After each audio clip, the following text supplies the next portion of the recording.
Sementara itu, menyemarakan peringatan HUT ke-72 Republik Indonesia, jajaran direksi dan karyawan Discovery Kartika Plaza Hotel mengikuti upacara bendera dan berbagai kegiatan lainnya. Kegiatan kali ini turut dimeriahkan tamu yang menginap di hotel yang berlokasi di pesisir pantai Kuta ini. Tradisi rutin setiap tahun, peringatan Hari Kemerdekaan Republik Indonesia pasti diisi dengan kegiatan upacara pengibaran bendera, lomba-lomba maupun berbagai kegiatan unik lainnya. Termasuk salah satunya peringatan Hari Kemerdekaan RI di Discovery Kartika Plaza Hotel Kuta.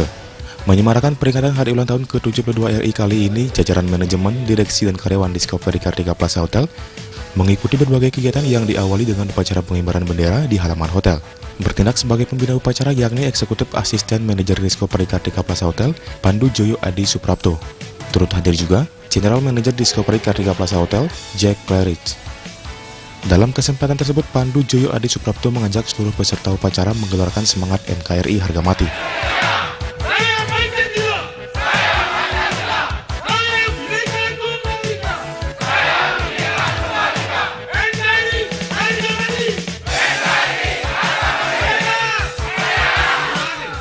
Tak hanya itu, untuk mengisi peringatan kemerdekaan, Discovery Kartika Plaza Hotel juga mengedukasi tamu tentang kebudayaan Indonesia dengan menyediakan menu asli Indonesia serta dipakainya batik dalam pelaksanaan upacara bendera. Makanan Indonesia, khas Indonesia, lalu kita menyediakan buah-buahan yang asli Indonesia, asli Bali. Dan di sini juga kami mengedukasi para tamu untuk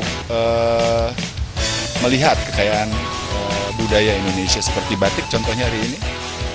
Dalam menyemarakan HUT RI ini, wisatawan yang menginap di hotel juga turut diajak meramaikan berbagai kegiatan dan mereka terlihat sangat antusias.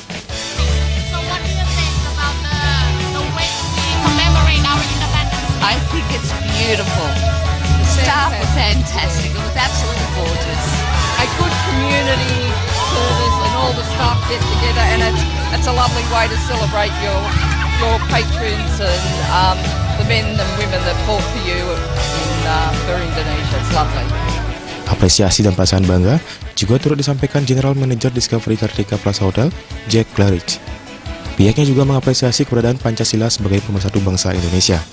Today I'm very honored as an expatriate living in Indonesia to be able to share in this amazing day, the independence and the freedom of the great nation of Indonesia. I think that the way the people are practicing and living under the principles of Pancasila is really amazing, and we can all learn from that. Usai pengibaran bendera, kegiatan dilanjutkan dengan pemotongan tumpeng, lomba-lomba untuk menjaga tali silaturahmi dan kekompakan, serta berbagai kegiatan seru lainnya. Tampak semua rangkaian kegiatan diikuti dengan sangat antusias, baik oleh karyawan maupun wisatawan yang menginap di hotel yang berlokasi di pesisir pantai Kuta ini. Dan kita, baik.